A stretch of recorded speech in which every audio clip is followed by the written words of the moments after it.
الحمد لله، والصلاة والسلام على رسول الله محمد بن عبد الله وعلى آله وصحبه ومن والاه. أما بعد، فلا حول ولا قوة إلا بالله. اللهم لا علم لنا إلا ما علمتنا، إنك أنت العليم الحكيم.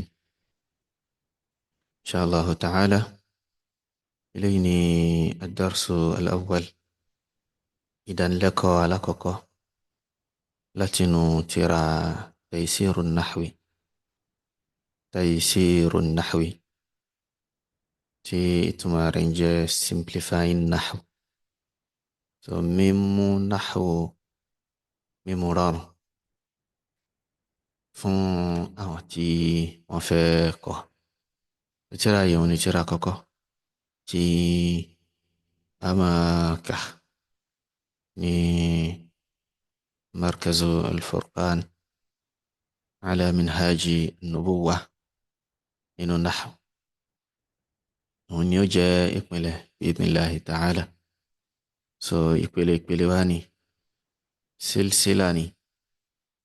So nǹkan kan tí kì í ṣe tírà yọkan náà ń Taysiru Nahwi. Tá bá wo first page tírà yìí a rí pé tí wọ́n kọ síbẹ̀ ní al-juz'u al-awwal min silsilati Taysir Nahwi. So part 1 lélẹ̀, volume 1 lélẹ̀ nínú tírà yìí, tírà Taysiru Nahwi. Jama'ahu Muhammadu ibn Eid al-Sha'bani. Tí ó kó tírà náà jọ tí wọ́n lè kọ àwọn náà ni al-Shaykh Muhammad ibn Eid al-Sha'bani. غفر الله له ولوالديه وللمسلمين آمين. So lẹ́yìn ọ̀rọ̀ ìtẹ̀síwájú tí a fẹ́ kọ́, a bọ̀ sí page 4 nínú tírà yìí. Page 4 bí tí wọ́n ti sọ pé ad-darsu al-awwal. So tírà yìí wọ́n pín sí àwọn ìdánilẹ́kọ̀ọ́ lóríṣiríṣi. So ó rẹ̀ pé 14 classes, 14 dars iná ló wà nínú pàtúwà yìí. 14 iná ni ó wà níbẹ̀.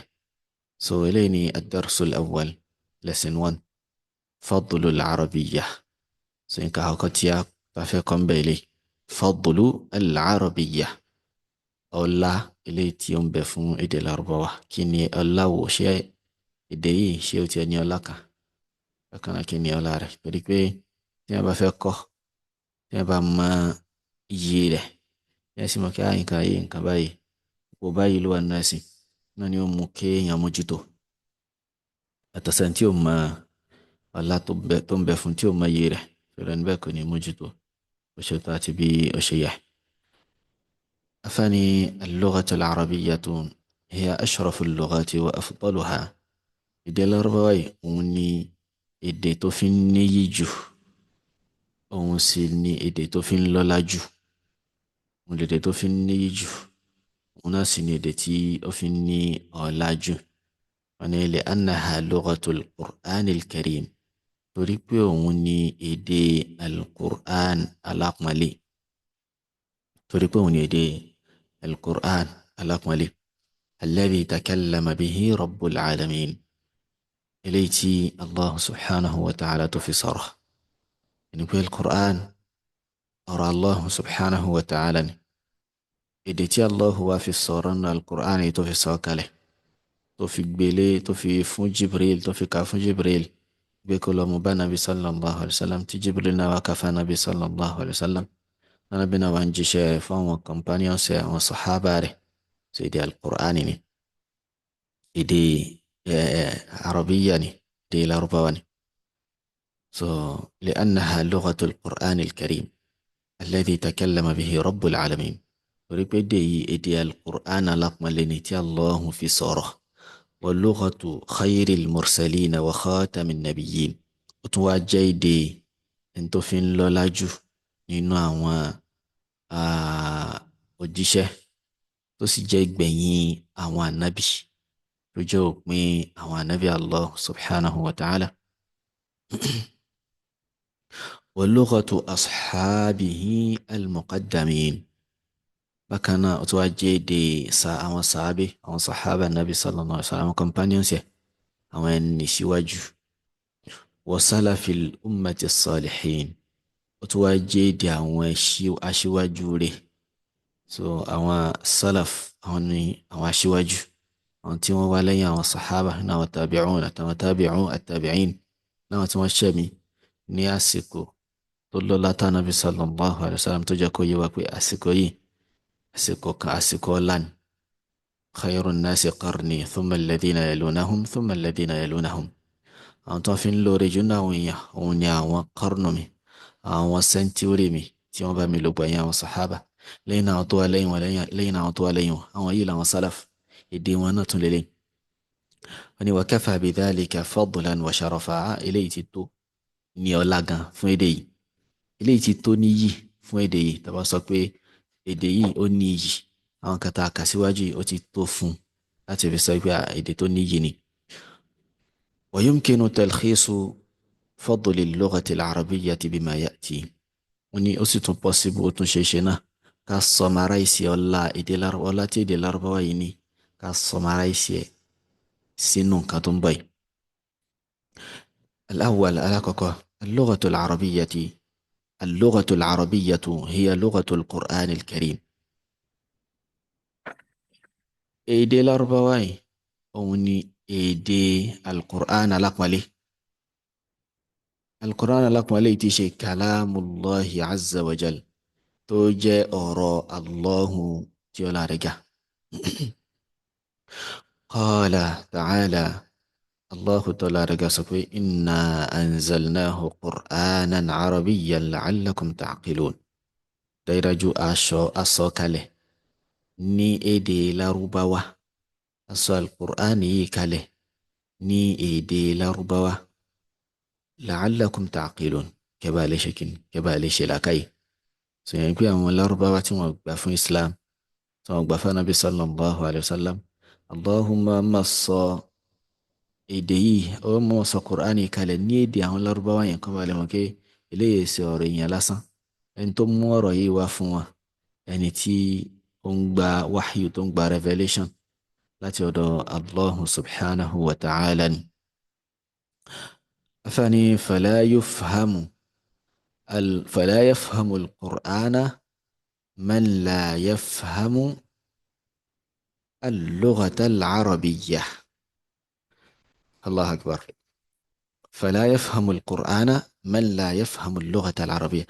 afáàní kò lè ever gbọ́ lárúbá, kò lè ever gbọ́ Qur'an yìí o, kò lè ever gbọ́ Qur'an yìí ẹni tí ò bá gbọ́ èdè lárúbáwá yìí, ẹni tí ò bá gbọ́ al-lughatu al-arabiyya, tí ò bá gbọ́ yìí, ìròyìn bí ò lè ever gbọ́ Qur'an yìí. so alákọ̀ọ́kọ́ yìí náà lélẹ̀. ẹlẹ́kejì, al-lughatu al-arabiyya hiya lughatu an-nabiyyi Muhammadin sallallahu alayhi wa sallam wa lughatu sahbihi al-kiram. èdè lárúbáwá yìí òun ni èdè anabi sallallahu alayhi wa sallam àti èdè àwọn sàhábà rẹ̀ alápọ̀nlé. fala yafhamu sunnata an-nabiyyi sallallahu alayhi wa ala alihi wa sallam wa athari ashabihi man la yafhamu al-lughata al-arabiyyah. bákan náà ẹni tí ò bá gbọ́ lugha arabiya yìí kò lè gbọ́ sunna nabi sallallahu alayhi wa sallam yìí, kò lè gbọ́ hadith anabi yìí. bákan náà àwọn athar, àwọn orípa, àwọn kan tó wá látọ̀dọ̀ àwọn sahaba láwọn ọ̀rọ̀ táwọn náà sọ láti fi ṣàlàyé ẹ̀sìn, tí ò bá gbọ́ èdè lárúbáwá yìí kò lè gbọ́ àwọn kan yìí o, kò lè gbọ́ àwọn kan yìí. sáré pé ọlá ńlá iná ló ń bẹ fún èdè yìí, ọlá tó ga náà ló ń bẹ fún èdè yìí. so ní tí ó máa ṣe lọ́rùn yẹn fún yàn láti máa èdè náà, láti máa èdè náà. wẹ́n tó wà ń bẹ̀ náà táwọn mo ń ṣe nǹkan lọ, mo wà ní kíláàsì, mo wà. Mm. 我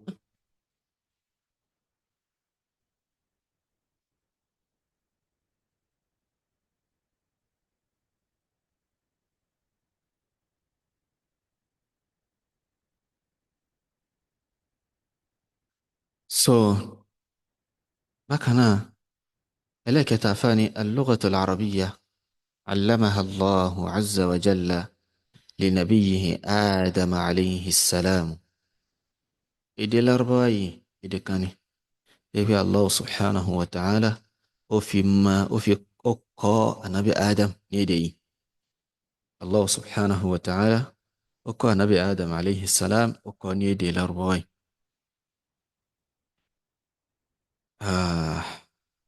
كما قال تعالى يبي الله تعالى رقصته وعلم آدم الأسماء كلها. الله ني أمك آدم أمك نبوبا orúkọ yàní pé ó kọ lórúkọ gbogbo nǹkan pátápátá yẹ bó ṣe nu Suratul Baqara ayat 31. قال ابن عباس وعكرمة وقتادة ومجاهد وابن جبير.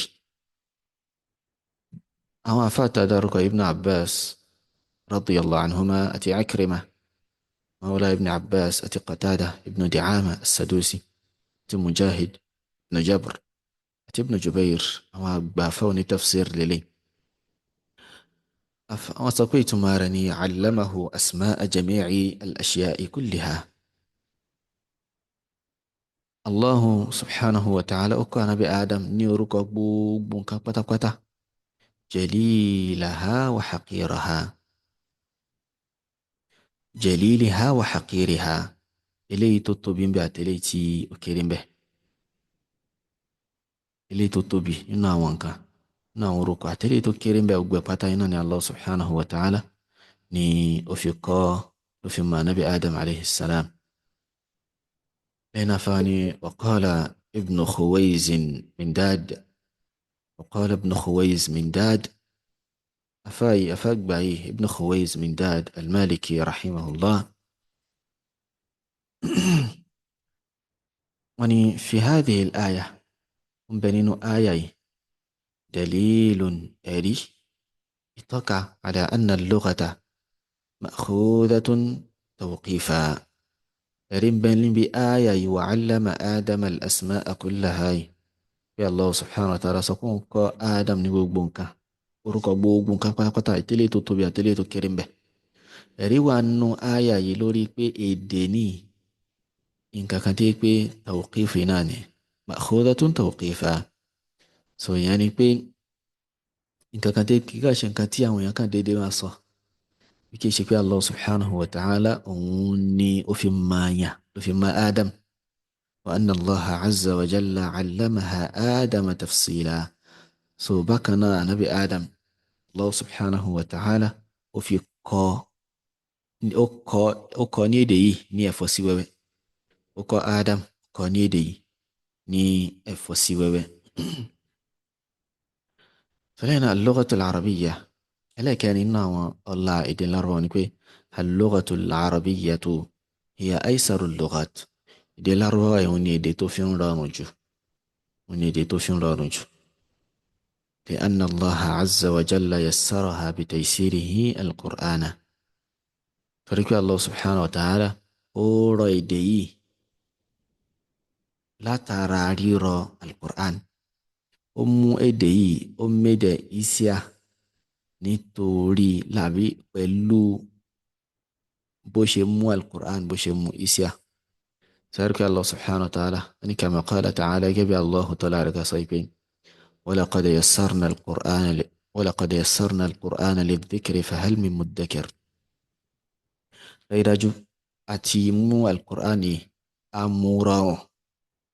amúrọ̀rùn amédè إسيا للذكر fún ìrántí fáwọn tó bá fẹ́ ha fáwọn tó bá fẹ́ gbọ́yé.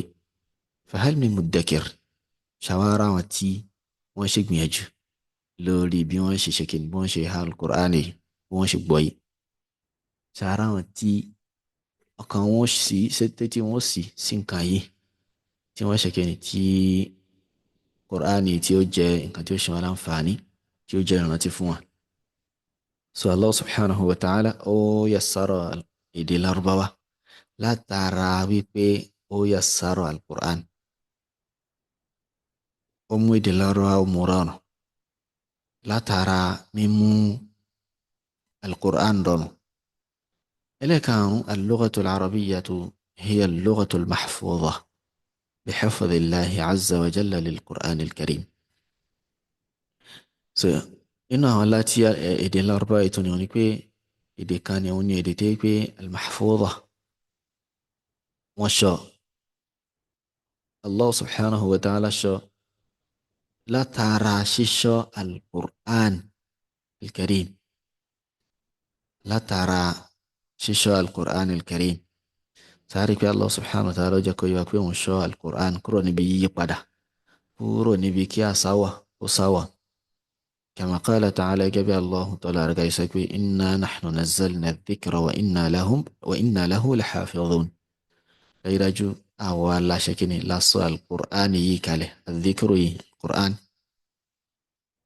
بكنا أوانا لا شكل لا تنصى أولا جايد لا بروتكت كروني بياساو تطوير بيجي أو بجاك وكال القرآن هم يما شكمي أجوني سبما إكمي أجوا وفوينا نيوجاسي كي أكاي دي لاربوا látara pé ó fẹ́ sọ̀rọ̀ nípa Quran, ó fẹ́ sọ pé contradictions wà nínú al-Quran, yóò kàn ṣe àsìkò ẹ̀ lófò lásán torí kò lè rí nǹkan kan.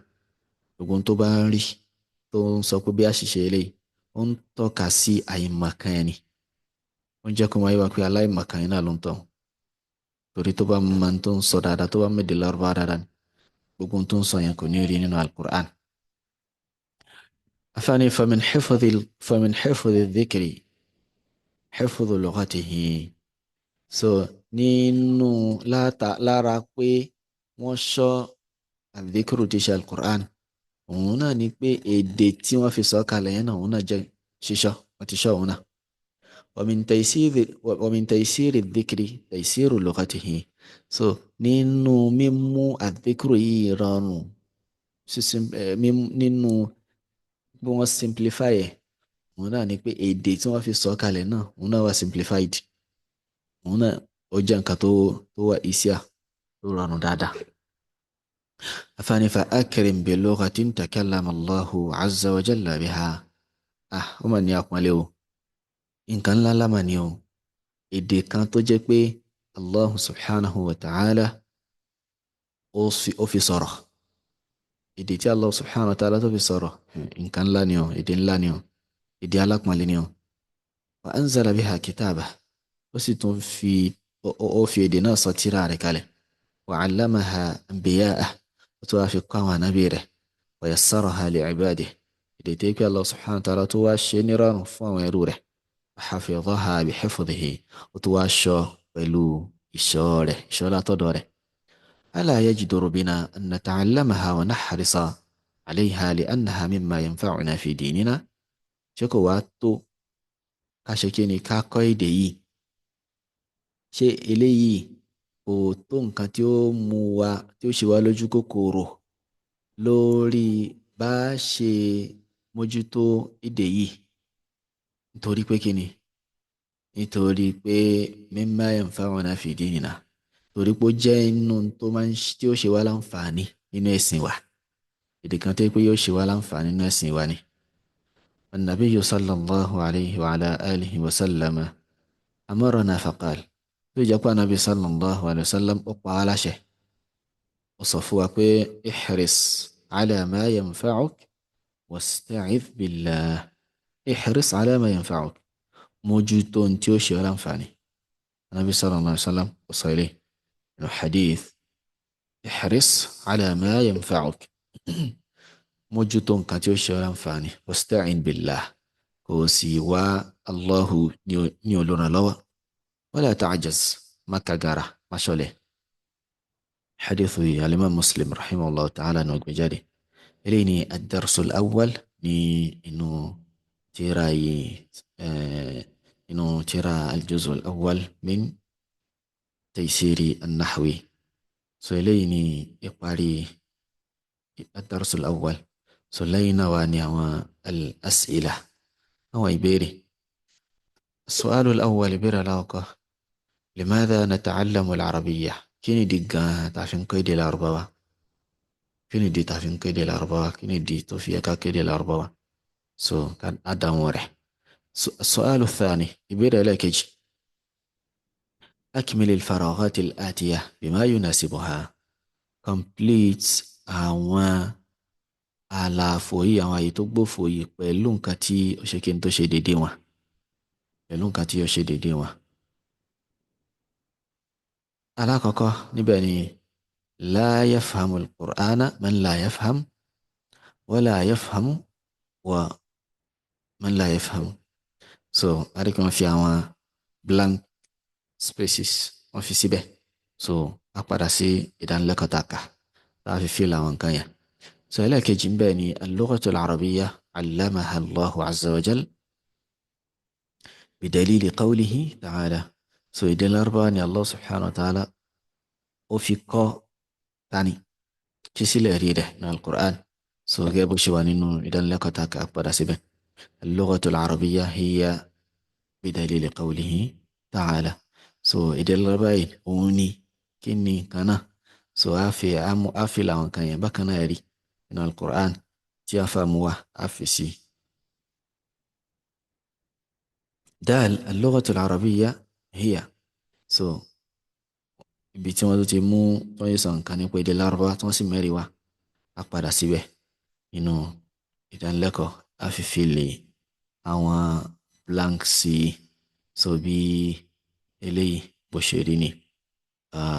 أدرى بإذن الله الواحد القهار. الله تعالى أعلى وأعلم. سبحانك اللهم وبحمدك أشهد أن لا إله إلا أنت أستغفرك وأتوب إليك. السلام عليكم ورحمة الله وبركاته.